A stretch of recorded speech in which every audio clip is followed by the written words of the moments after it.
तुंगभद्रा नाम का तट था। उस तुंगभद्रा नाम के तट के किनारे एक उत्तम नाम का नगर था। उस उत्तम नाम के नगर में एक आत्मदेव नाम के ब्राह्मण रहा करते थे। ब्राह्मण बड़े पवित्र थे, बड़े तपस्वी थे, बड़े ज्ञानी थे। उनकी पत्नी का नाम था धुंधुली, जो बड़ी कलह प्रिया थी।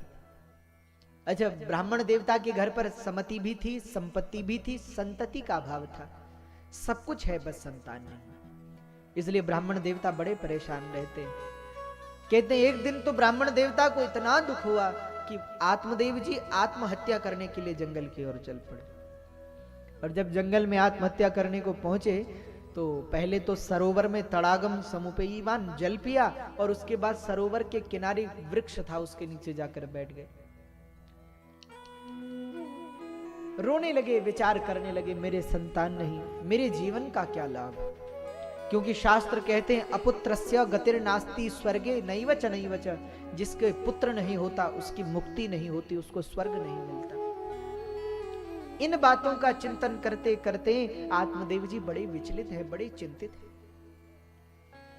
आज प्रायः लोग अपने जीवन की छोटी छोटी चिंताओं से इतने परेशान हो जाते हैं कि सीधे आत्महत्या करने तक का विचार जीवन में बना लेते हैं। पर भैया, आत्महत्या तो सबसे बड़ा पाप। जीवन बहुत कीमती है, बहुत बहुमूल्य है। बार बार मिले न मिले, जब मिला है तो आनंद से उसे जिए। पर लोग छोटी छोटी चिंताओं में इतने उलझ जाते हैं कि जीवन का आनंद ही नहीं ले पाते। दो कारण हैं। पहला, कई लोग इसलिए परेशान रहते हैं कि ऐसा क्यों हो गया, ऐसा नहीं होता तो ऐसा होता, यानी भूतकाल के लिए दुखी है। कई लोग भविष्य को लेकर दुखी हैं कि ऐसा नहीं होना चाहिए, अगर ऐसा हो गया तो क्या होगा। तो जो हो गया और जो होने वाला है, उन दोनों के चक्कर में जो हो रहा है वो खराब हो रहा है। अगर व्यक्ति आज में जीना शुरू कर दे, अभी में जीना शुरू कर दे, तो दुख ही किस बात का। तो भक्त कौन है? जो आज में जिए, जो अभी में जिए, जिसके लिए कल नहीं है, जिसके लिए सब आज है। हाँ, कि मृत्यु के समय में ये ना कहना पड़े, जैसे कई लोग कहते हैं ना, कई लोग हमारे पास भी आते हैं, हमसे भी कहते हैं महाराज बस 5 साल भगवान और दे दें। जब 70 साल में कुछ नहीं हो पाया तो 5 साल में अब क्या करोगे। पर फिर भी व्यक्ति की इच्छाएं, व्यक्ति की वासनाएं, वो यही सोचता है कि थोड़ा समय जीवन में और मिले और मिले। इसलिए जीवन को आज में जी। और कई लोग तो बड़े विचित्र होते हैं, आत्महत्या करने वाले। एक व्यक्ति के बारे में हमने सुना था, वो आत्महत्या करने के लिए चल पड़ा, घर से बड़ा परेशान होगा तो आत्महत्या करने के लिए रेलवे स्टेशन पे गया कि हम पटरी पे लेट जाएंगे और यहीं आत्महत्या कर लेंगे। पटरी पे लेट गया। अच्छा, लोगों ने जब उसे वहां देखा तो लोग आए, उठाए कि भैया क्या बात है, क्यों यहाँ क्यों लेटे हो, जानते नहीं हो रेलवे स्टेशन है, ये रेलवे ट्रैक है, पटरी है, मर जाओगे। तो उसने बार बार लोगों के समझाने पर भी जब वो नहीं माना तो लोगों ने सोचा कि भैया जो खुद ही मरना चाहे उसे कौन बचा सकता है, तो अब क्या करें। तो धीरे धीरे लोग हटने लगे। तो किसी ने देखा कि उसके बगल में एक बड़ा सा थैला रखा हुआ था। तो किसी ने पूछ लिया कि भैया ये थैला किसका है। तो उसने कहा कि हमारा है। तो लोगों ने कहा कि आप तो मरने आए हैं, ये क्या लाए हैं इसमें। तो उसने कहा कि महाराज हम रोटियां लेकर आए। क्यों? बोले आजकल ट्रेन का भरोसा नहीं है, देर बहुत हो जाती है।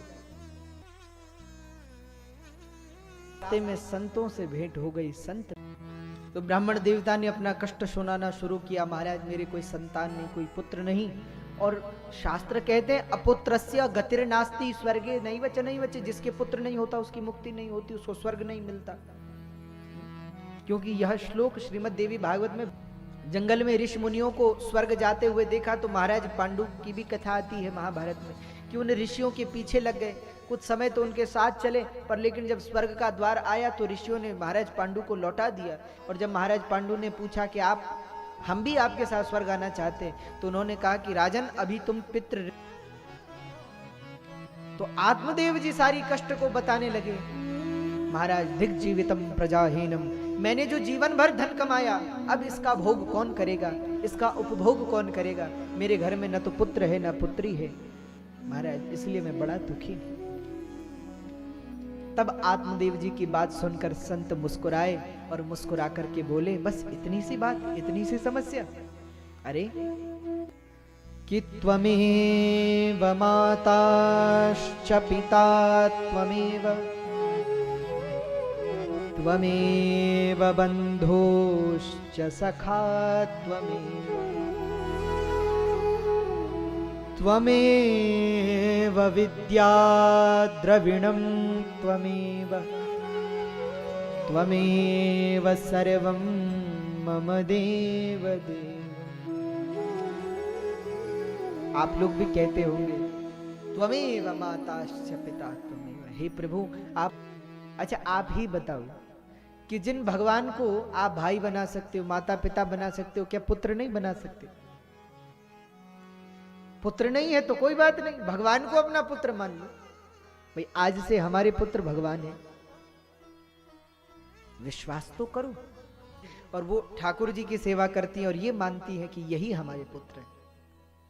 भैया संसार का जो पुत्र है वो तो पता नहीं सेवा करेगा नहीं करेगा, मृत्यु के बाद की क्रियाएं करेगा नहीं करेगा, लेकिन वास्तविक बात यह है जिसने गोविंद को अपना पुत्र मान लिया, जिसने गीता में दोनों भुजा उठा करके अपने भक्तों, मुझे स्वीकार तो करो। भगवान इसलिए तो श्रीमद् भगवत गीता में कह रहे हैं, हे अर्जुन सर्वधर्मान परित्यज्य, मैं तेरा कल्याण करूंगा। पर लेकिन हम लोग संसार में बहुत संबंध जोड़ लेते हैं। को नया व्यक्ति मिले तो उसको भाई बना लिया, किसी को बहन बना लिया, किसी को कोई ज्यादा बड़े हैं तो माता जी कह दिया। पर भैया एक संबंध भगवान से जीवन में जरूर बनाना, एक रिश्ता भगवान से जरूर बनाना, क्योंकि सत्य नहीं है असत्य है, पर भगवान का संबंध वास्तविक संबंध है। संसार के संबंध तो स्वार्थ मात्र से चलते हैं, लेकिन भगवान तो प्रेम करते हैं हमसे। अच्छा आप चिंतन करो, विचार करो, माता पिता भी यदि बालक की देखरेख करते हैं तो उनको भी तो थोड़ा स्वार्थ होता है कि जब बुढ़ापा आ जाएगा तो ये बच्चे हमारी सेवा करेंगे, थोड़ा स्वार्थ तो उनको भी है। और जगत में ऐसा, उनको हमसे कुछ नहीं चाहिए, उल्टे हमको ही कुछ ना कुछ बहुत कुछ देते रहते हैं। इसलिए एक संबंध भगवान से अवश्य जोड़िए। तो आत्मदेव जी को बहुत समझाया, पर आत्मदेव जी मानने वाले कहां। संत से कह दिया, महाराज अगर पुत्र नहीं हुआ तो मैं प्राण त्याग दूंगा। महात्मा जी ने समझाया, सप्त जन्मावधि तप्य पुत्रो नैवच नैवच, एक जन्म क्या 7 जन्म तक तुम्हें कोई पुत्र नहीं होगा, ये तुम्हारे भाग्य में लिखा है। अब तो आत्मदेव जी ने विलाप करना शुरू किया, पर कहते हैं आत्मदेव जी ने संत भगवान से कहा कि अब मैं प्राण त्याग दूंगा और मेरे प्राण त्यागने का पाप आपको लगेगा, ब्रह्म हत्या आपको लगेगी। तब तो महात्मा जी भयभीत हो गए और अपने झोले से फल निकालकर भगवान का स्मरण करके आत्मदेव जी को दे दिया, जाओ इसे अपनी पत्नी को पवा देना, तुम्हें पुत्र हो जाएगा। तो आत्मदेव जी भी संत भगवान को नमस्कार करके फल लेकर घर की ओर चल पड़े। और जब घर की ओर चले तो पत्नी को आवाज लगाई, धुंधुली बाहर आ गई और पत्नी को फल देकर कहा, लो देवी तुम इस फल को पालो, संत का प्रसाद है, तुम्हें अवश्य पुत्र होगा। धुंधुली पाऊंगी, प्रसाद बुद्धि से पाऊंगी तो पुत्र। अच्छा धुंधुली ने भगवान को भोग तो नहीं लगाया, पर विचार करने लगी कि फल को पाऊं कि न पाऊं, क्या करूं। अनेक प्रश्न धुंधुली के मन में, फल पा लिया। धुंधुली ने कह दिया, भुक्तम चेत तयेरितम, क्योंकि धुंधुली ने मन में चिंतन कर लिया था कि फल पाने से कोई लाभ तो है नहीं। फल पा लिया।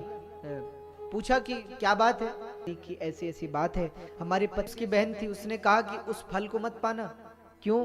बोले न जाने किसी महात्मा ने जादू टोना करके कुछ दिया हो, फल को बिल्कुल मत लेना। तो धुंधुली ने फल नहीं लिया। गर्भवती हूं, मुझे जो संतान होगी मैं तुझे दे दूंगी और तेरे पति को भी पता नहीं चलेगा। ये फल, धुंधुली ने पूछा इसका क्या करें, तो बहन ने कहा इस फल को गौ माता को खिला दो, क्योंकि तुम्हारी गौ माता को भी तो कोई बछड़ा नहीं। तो दोनों बहनों ने मिलकर वह फल गौ माता को पवा दिया। देव जी कहीं रात्रि की पूजा के लिए कुछ दिन के लिए बाहर थे, तब धुंधली की बहन को एक पुत्र हुआ और उसने वह पुत्र अपने पति के द्वारा धुंधली तक पहुंचा दिया। कह देता चला तो आत्मदेव जी उसी दिन पूजा से लौट आए, बड़े प्रसन्न हुए कि आज हमारे घर में भी संतान हुई। बड़ा उत्सव हुआ। कहते हैं समय बीता शुशुवेर भकव्यम, जैसे ही के आशीर्वाद स्वरूप गौ माता को भी एक बालक हुआ।